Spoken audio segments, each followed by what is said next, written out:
చర్చలోకి వెళ్దాం. చర్చలో పాల్గొంటున్నారు రాజకీయ విశ్లేషకులు సీనియర్ అడ్వకేట్ ముప్పళ్ళ సుబ్బారావు గారు కూడా లైవ్ లో సిద్ధంగా ఉన్నారు. నమస్తే అండి. అట్లాగే ఇటు టీడీపీ పార్టీ అధికార ప్రతినిధి సప్తగిరి ప్రసాద్ గారు కూడా లైవ్ లో సిద్ధంగా ఉన్నారు. మరి కాసేపట్లో బీజేపీ పార్టీ నుంచి కృష్ణకాంత్ గారు అడ్వకేట్ వారు కూడా జాయిన్ అవుతారు. ముందుగా సుబ్బారావు గారు, ఏంటి సార్, ఏంటి పొన్నవోలు సుధాకర్ ఆవేదన?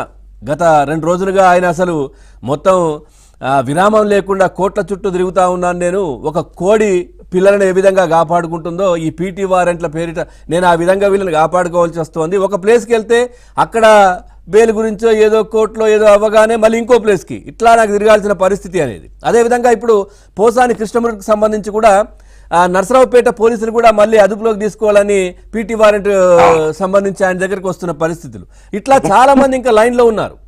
ఏంటి సార్, ఏం జరుగుతుంది అసలు? పొన్నవాళ్ళు గారు సార్ పాపం చాలా ఆవేదన చెందుతూ ఉన్నాడు. అయా, నీ హయాంలో నువ్వు చేసిన ఘనకార్యం ఏంటి చెప్పు? అంతే, నీ విధులు నువ్వు మర్చిపోయి అడిషనల్ అడ్వకేట్ జనరల్ ని మర్చిపోయి నువ్వు సిఐడి అధిపతిని తీసుకొని ఆంధ్రప్రదేశ్ లోను, తెలంగాణలోను, ఢిల్లీలోను నీ విధి నిర్వహణ లోపానికి పాల్పడి చంద్రబాబు నాయుడు దోషి ఆల్రెడీ శిక్ష పడినట్టుగా నువ్వు ప్రెస్ మీట్లు చెప్పట్లేదా? నేరం చేసిన వ్యక్తిగా నువ్వే నిర్ధారించలేదా? ఇది చట్టం అనుభవిస్తుందా? రెండోది, ఆ రోజు కూడా చంద్రబాబు నాయుడు గారి విషయంలో నువ్వేమన్నావు? పీటీ వారిని లేస్తుంటే చట్టం తన పని తాను చేసుకుపోతుంది, చట్ట పరిధిలో జరుగుతుంది అన్నావు. అంతే, ఈ రోజు కూడా చట్ట పరిధిలో జరుగుతుంది కదా, ఎందుకు నువ్వు ఆవేదన చెందుతూ ఉన్నావు? ఆ రోజున చంద్రబాబు నాయుడు గారి మీద పీటీ వారెంట్లు వేయలేదా? పోలీస్ కస్టడీ పిటిషన్ వేయలేదా? 7 కేసులు 6 కేసులు పెట్టేసి అన్నిట్లో మీరు ప్రయత్నం చేయలేదా? నువ్వే కదా సలహా ఇచ్చింది. ఎక్కడ ఆధారాలు లేనటువంటి కేసులు, ఆధారాలు లేకుండా అరెస్ట్ చేసి అక్రమంగా నిర్బంధించినటువంటి కేసుల్లో చేసిన ఘనకార్యం ఏంటి? ఆ రోజున చంద్రబాబు నాయుడు గారిని జైల్లో పెడితే పైన డ్రోన్ కెమెరాలు తిరిగినాయి, ఆయన ప్రాణానికి ముప్పుకు జరిగే సంఘటనలు జరిగినాయి.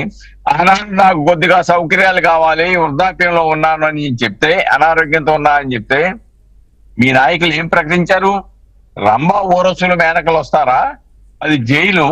జైలు అంటే ఎవరికైనా ఒకే సదుపాయాలు ఉంటాయి, మీకు ప్రత్యేకమైన సదుపాయాలు రావు, మీరు అనుభవించాల్సిందే అన్నారు. దోమలు చాలా ఉన్నాయి, దోమలు కుడతా ఉన్నాయి అంటే మరి రంభా ఊర్వశులు వచ్చి కన్ను కొడతారా అని చెప్పి అంత ఇబ్బందికరంగా అసభ్యంగా అవమానపరిచే విధంగా మాటలు. సో ఆయన పైన పెట్టే కేసు సార్ 107 అంగళ్ళు. ఆయన చేతిలో ఎక్కడ మారణాయుధాలు ఉన్నాయి? ఒక మైక్ ఉంది అంతే, ఆ మైక్ కూడా వైర్లెస్. రైట్ సుబ్బారావు గారు, రైట్. అట్లాగే సప్తగిరి ప్రసాద్ గారు ఉన్నారు. ప్రసాద్ గారు, ఆయన మీద సుబ్బారావు గారు కంటిన్యూ. కట్ అవుతుంది. ప్రయత్నం చేయబోయాడట చంద్రబాబు నాయుడు గారు, హత్యా ప్రయత్నం చేయబోయాడట. అదే అంటున్నాను. దారుణమైనటువంటి కేసు సార్ కొంచెం